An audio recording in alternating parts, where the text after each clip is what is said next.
Doing good, Sam. How are you? Doing good. I'm pretty excited for this. This is my first interview actually myself. So Oh, that's awesome. exactly. Hey, Jack. Hey, Keith, how are Yeah. you? Doing good, Jack. How are you? I'm really good too. Good to meet you. Good meeting you. And how was your day so far, guys? It's about to become better, we're hoping. Awesome.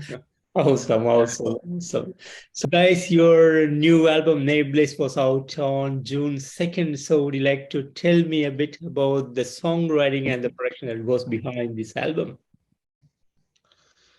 We started with a three-song EP, right, Sam? That's Yeah. We how it were only going started. to do four songs, then it grew to five, and then we added a sixth one, an interlude, and then we got so close to being able to just call it a full album, we just decided to write until we could reach that point and get enough of a track length for that point. But yeah, it was a lot Yeah, of fun. It started off as a passion project between us. We're major fans of nerdy fantasy books like The Wheel of Time, so we thought we'd use that as our inspiration, and it just took a life of its own. I know. Yeah, Jack probably has a few things to say as well about that. no, everything you said is spot on. The only other thing is that for us, this album was kind of a defining next step for the band. Given our previous two albums had a similar concept, it was the first two, Kindred Act 1 and 2, for us were the first full lengths released by Red Cain. So in a way, it was us staking a claim for our own sound, our own place in the metal hierarchy, such as it may be. Post that, we had some questions about what we wanted to do as a band, and so a lot of those questions were answered when Sam came on board as a new guitarist, and him and I immediately hit it off with our writing process and the chemistry within the band. And us being, like he said, big fantasy fans, we decided to do something that was not as much a serious project, but more of a passion project, just paying homage to something we liked and also bringing the band to its roots. So we wanted to do more stripped down album, something that's more raw, something more organic that we can basically write together as a band. And so when you ask about the writing process for the album, that's the main difference, I think, from the previous ones, is when we wrote Nameless and all the songs that eventually became Nameless, it was a collaborative effort. It was very organic. A lot of the songs weren't kind of set in stone when we started. We didn't even have skeletons for some. Like a good example is The Great Hunt, which we wrote last, and or one of the last, and we wrote it basically from an idea, and then we just had a song ready within probably a month. So it was that kind of album. It was really fun to do it that way, because usually in the past we've done a lot more planning. So Interesting. And would you like to tell a bit about the concept and the storyline behind the album? yeah, I mean, sure, I'll start. Sam, you can fill in the gaps. I guess I Well, wrote the concept, so Jack's the lyricist, so it makes sense that he does the bulk of the explanation here. yeah. So for me, I'll give a bit of background. Wheel of Time was the first kind of long fantasy series that I read in English when I came to Canada. And so it became a defining literary work for me for a while, and it inspired a lot of things, conceptually and musically, and etc. And so it is quite an expansive series that is very complex, but really it's a series where there is effectively one point of view: the good triumphs over the evil. There's a lot of gray area in between. So I know a lot is said about the side of the good in 15 books. So exploring that more was almost kind of offensive to Robert Jordan and the concept behind the series.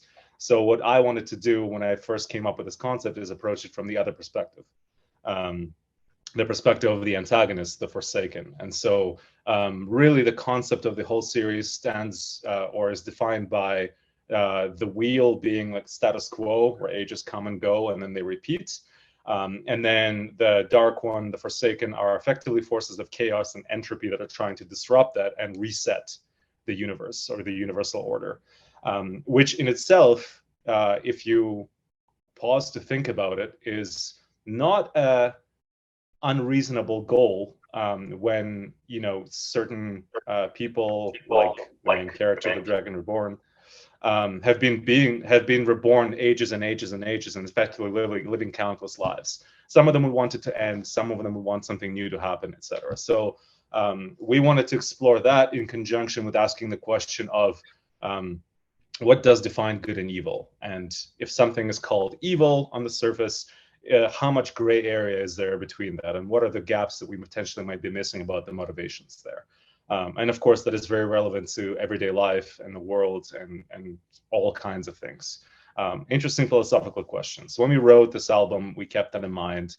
And it was also for us a way to dive into the character traits of some of these antagonists in the series. And that's exactly what we did with some of the songs, like the video for We Are Chaos and the song We Are Chaos, where Sam, of course, portrayed Samael, and we had Kaylee as Semirage, and we had Taylor as Demandred, and myself, obviously, as Meridian, who is one of the main antagonists in the series. And then their kind of lyrical and vocal parts and other parts and various songs were all communicating parts of this concept. Mm-hmm. So that is effectively kind of a conglomeration of all those things, creating a shared perspective for them of what it was like to fight the forces of the light, the Dragonborn, and to try to destroy the wheel. Awesome. And you guys come up with a great cover art as well for this album, and beautifully depicted art, and totally love the way it was put together here. And thank you. Like to tell me how you came up with the art, and was there someone introduced in the making of the art? The concept behind the art, again, it's a bit of an opposition to our previous visuals for the previous two albums. We wanted to move away from the kind of stylized, realistic style and move into more abstract, visceral, aggressive visual elements that would match the songs that we were doing.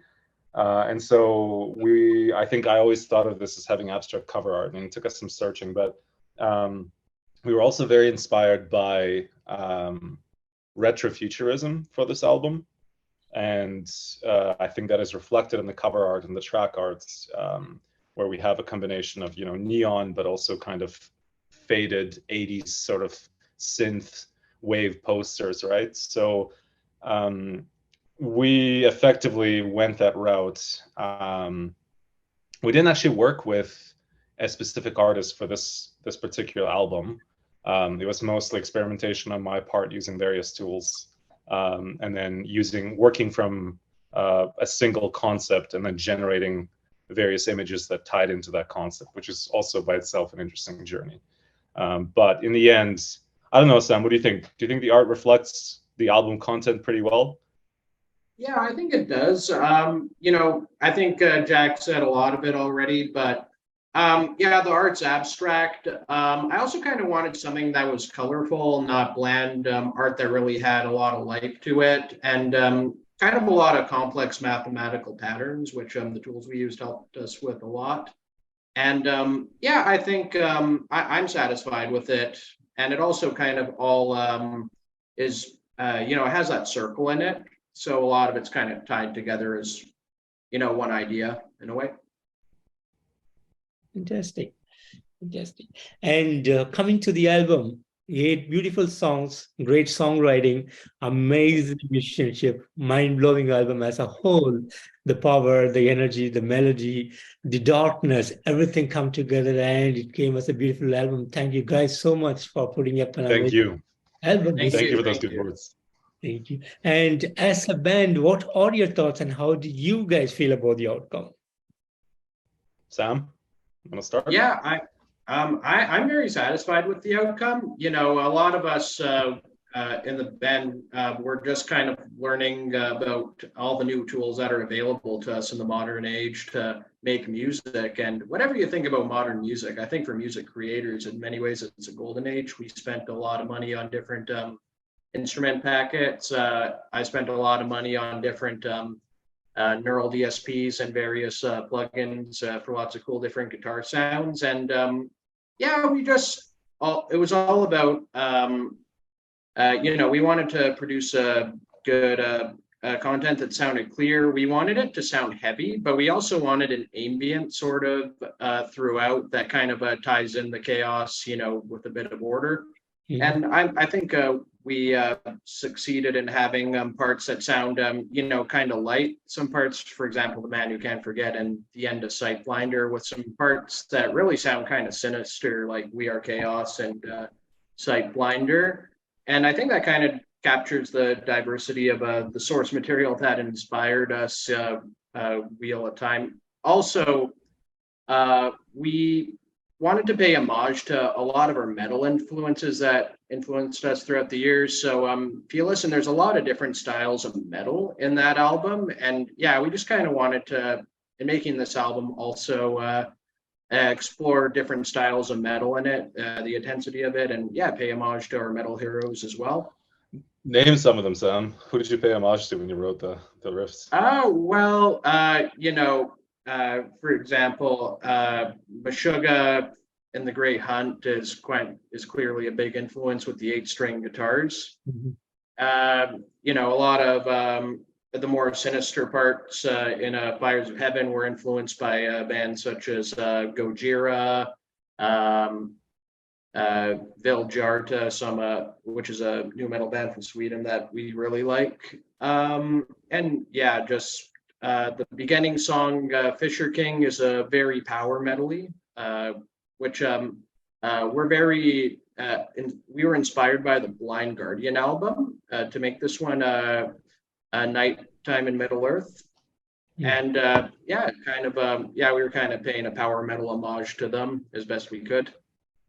But yeah, partially. I think Nightfall in Middle Earth is a good call out because it was one of the first albums that I heard, first metal albums, and it still defines me to this day. So, but yeah, I mean, Sam was bang on with a lot of the things that he said. For me, again, the most interesting part about this album was how it would define our sound as the next step.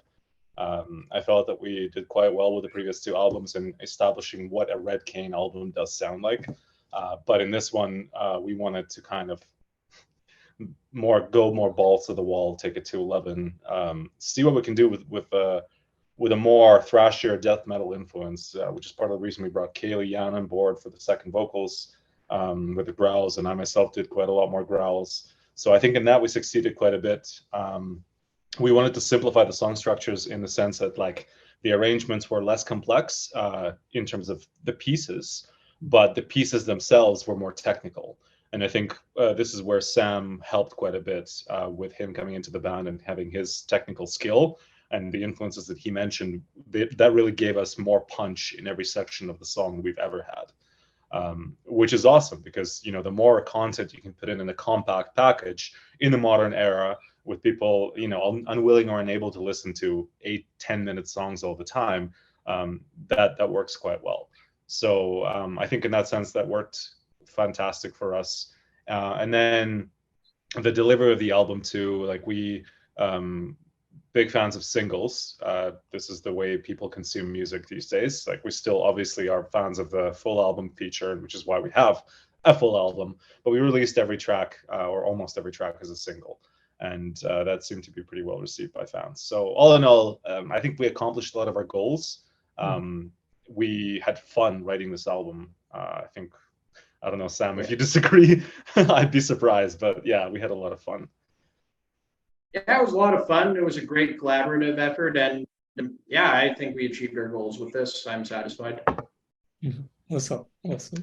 Long answer, but hopefully a good one. Awesome. And you guys put up an amazing video for We Are Chaos, great song, and fantastic work on the video. So would you like to tell a bit about the making of this video? Yeah, we work with a couple of people for our videos. For a few of them, we worked with Rick Zach, who was and still is a good friend of ours and a fantastic director. And then the other one who we work with is another Zach, actually. And he's been a good friend of ours for a while. He actually filmed our very first music video for Snake Bouquet all the way back then. And so we approached him again for We Are Chaos. And this video was the first one where we had planned out pretty much every single scene. So Zach and I spent a long time going through and effectively getting a shot list of every single portion, every single character, what is going to happen in each segment. And so we were going in, we had a really clear idea of what we wanted to establish. So that was a very interesting experience, because in the other videos that we filmed, it was a lot of improvisation, which also turned out well. But in this one, we were very focused. We had a lot of props and costumes for this one as well. Like I said before, every band member played a character. And so to establish the identity of the characters, we really had to interpret the Wheel of Time universe and kind of bring in our own twist to it. So we did. I think some of it turned out to be really cool. Like the fact that Taylor's character, Demandred, has the reflective helm that really ties into the retrofuturist aspect. And some of the cool shots that we were able to get with like the smoke coming out from under his helm. So I think that was really nice. And the video itself, I think, allowed us, given that we weren't done the album at the time, it allowed us to get into character and experience almost the content of the album firsthand, which for me at least drove some of the songwriting later on for the tracks that we had not yet finished. So that was my experience. Sam, what do you think? Well, that was the first music video I had done that was actually pretty much an acting performance. And all I can say is that was a lot of fun to do, to experience. But we put in a long day on that one. I think it was like 12, 14 hours. What did we do? Yeah. And it was fun to try acting. And even though one thing, for example, was even though the music video was pretty dark concept, dark visuals, a lot of those scenes we filmed, we were laughing in the background a lot of the time. It was fun to just try different shots that had cool visuals, even not knowing what they were going to be used for, and to just kind of see how it turned out in the end. Just to be inspired by being there and working on it. And a lot of the best ideas we had, I thought, were actually on set. Even though we had prepared for a lot of these scenes, we kind of tried a lot of off the stuff that we had not thought of, and a lot of those shots ended up making it into the video too. And I just thought it was a very fun process. Yeah, shout out to Zach Kelly who filmed the video. Good friend of ours, fantastic filmmaker. Love working with him. Fantastic. And June 2nd, did you guys do something special? For the release, it's hard to say, because I think all of the effort went into just getting the release out. We had a release show booked, but due to some issues with some of the band members not being able to be in the country, we had to move it. So I think we'll still have an actual official celebration, but for us, we kind of sat down the next day after the release and debriefed over some beer. And it was a nice kind of relaxed get together, frankly, because a lot of the previous months had been spent working quite hard to get this album finished. And there was quite a lot of layers to the work that we did. So yeah, I don't think we celebrated per se. I think we did celebrate quite a bit at the previous show that we played before the album release, with Striker and a Siren and Traveler, which was a really, really nice lineup and some really killer bands and some good friends of ours. So for us, like, that was kind of all the pent up creative energy that we had was released during that show. So awesome. And any big touring plans for the year? We're working on it. It's taking some time to reestablish the contacts that we had before COVID, and just understand how our current position with this album fits into our future plans for growth and everything else. I will say that we're working quite closely with a large PR company from Germany, CMM, which are a strong force in the business. And so we are talking with them about a potential appearance in Europe, but nothing's official yet. However, we are hoping. Fantastic. Fantastic. And Red Cane was founded back in 2016, almost 7 years now. So how has this musical journey been for you guys so far? Well, Sam, I think actually I would ask Sam this. Like looking back on all the previous releases that didn't feature you, Sam was able to grasp the Red Cane sound very quickly when he joined the band, and then improve on it, of course.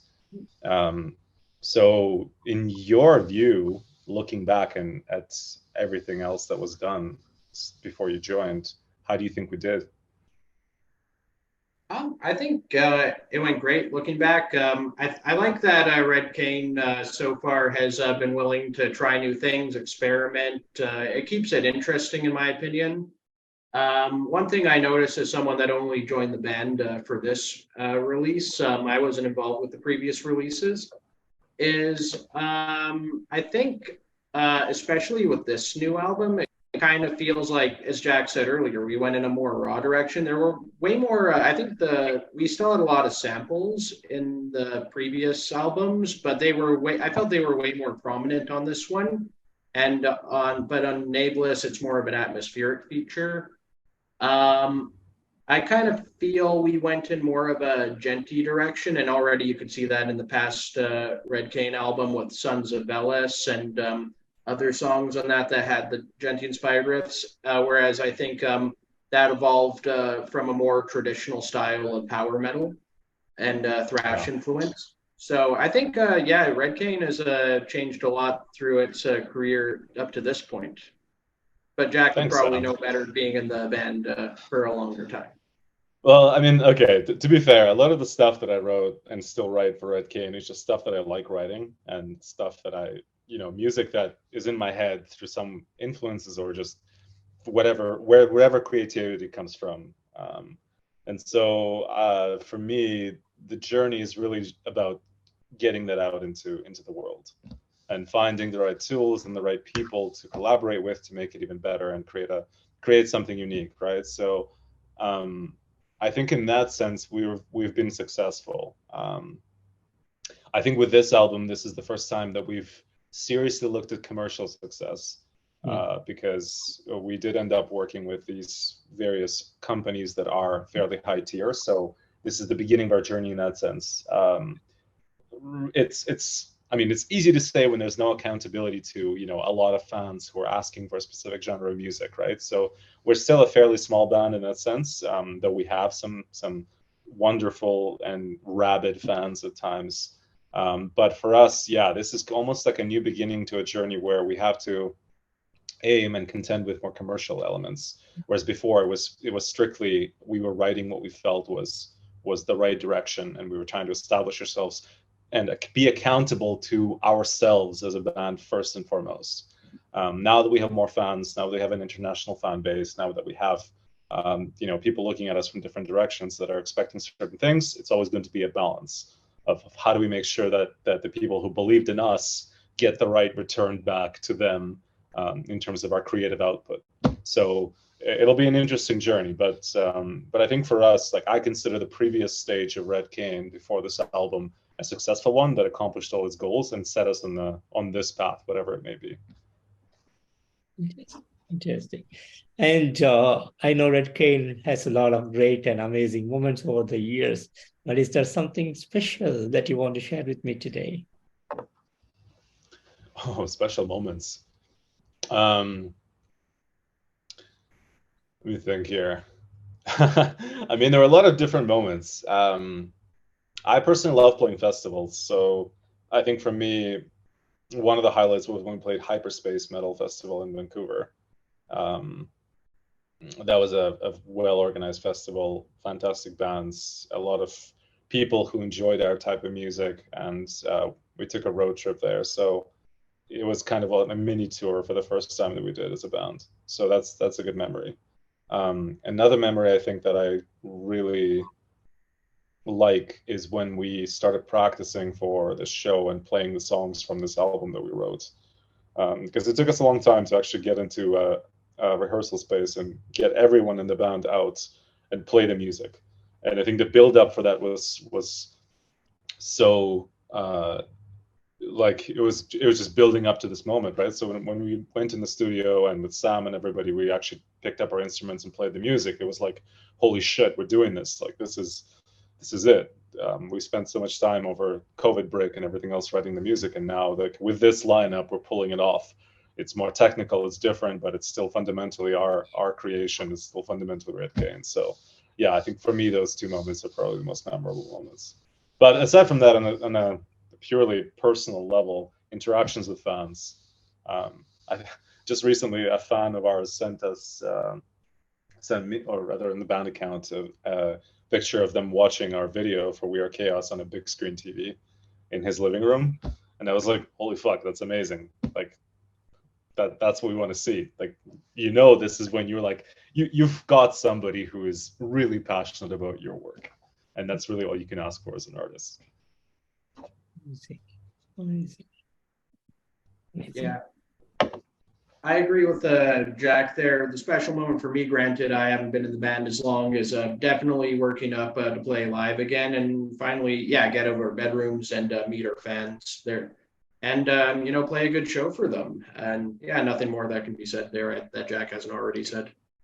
Your first album signature that we did when we played that first show, maybe. Oh yeah, that was a great feeling. That's up there. Yeah. So amazing. And what's next for Red Cain? What's next for Red Cain, Sam? we're definitely going to write more music because we had a lot of fun with that, and we think as great as that was, we can do better. So I'm definitely very motivated. We want to do more live shows. After getting on the stage again, it's a pretty addicting feeling to be out there. It becomes something you can't live without almost.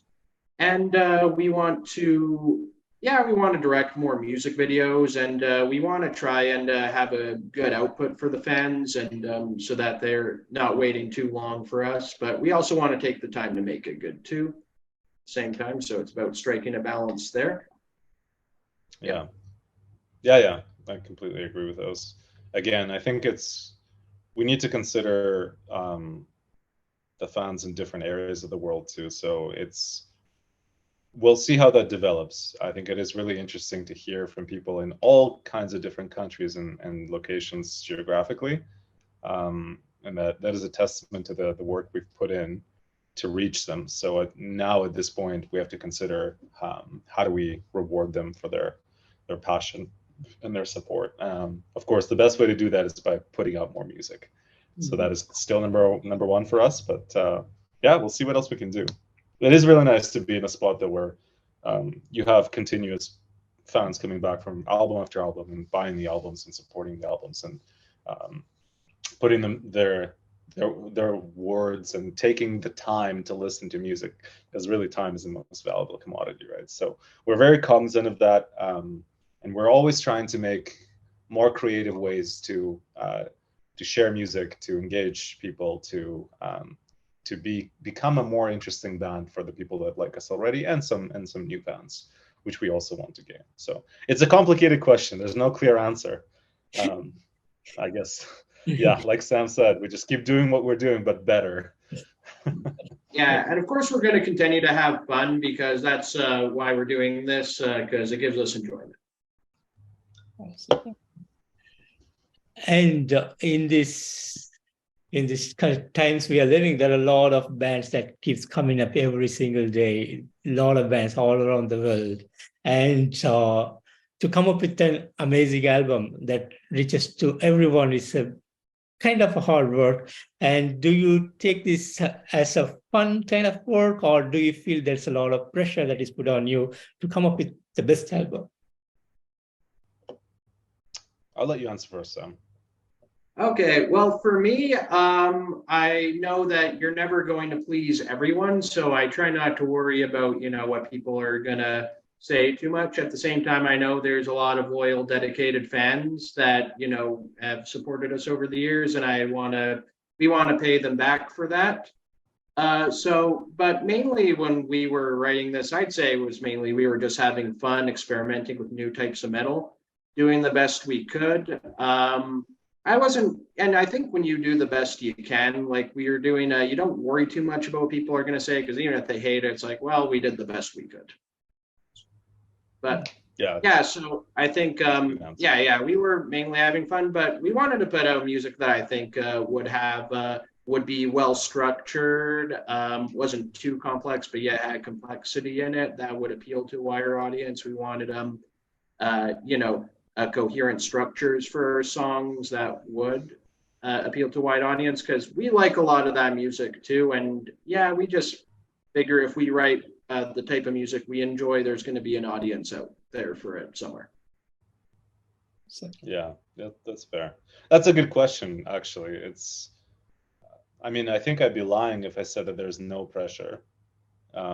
There was maybe no pressure at the beginning, although no, that's not even true either. There was always some kind of pressure, I think, as an artist that you feel, even if it's pressure that you exert on yourself to deliver, to produce your best output, like Sam said, do your best. But I think for us, again, there's external pressure. It's on a personal level as opposed to a commercial level at this point.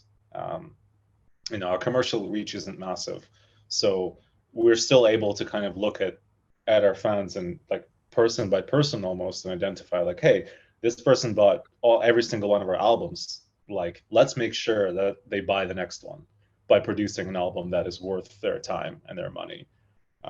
So I think that is the pressure we have to deal with, and that's okay. I think for people who are creative and for musicians, that is the kind of pressure that makes you better as opposed to worse. So it's a balance always. I think we still have fun. I think part of the fun that I have is trying to put the puzzle together to write music that I enjoy, but also the one that exhibits or elicits the same response from our fans that it does now, or better, right? So I think that's my answer. Fantastic, Jack. And finally, any message that you want to give to the Red Cain fans and to the metal community around the world? Sam? All I can say to the metal community around the world, obviously, please listen to Nameless. That would be awesome. We think it's great, and you'll enjoy it too. And we're gonna hopefully see you in a great show soon, and put out more music for you. Awesome.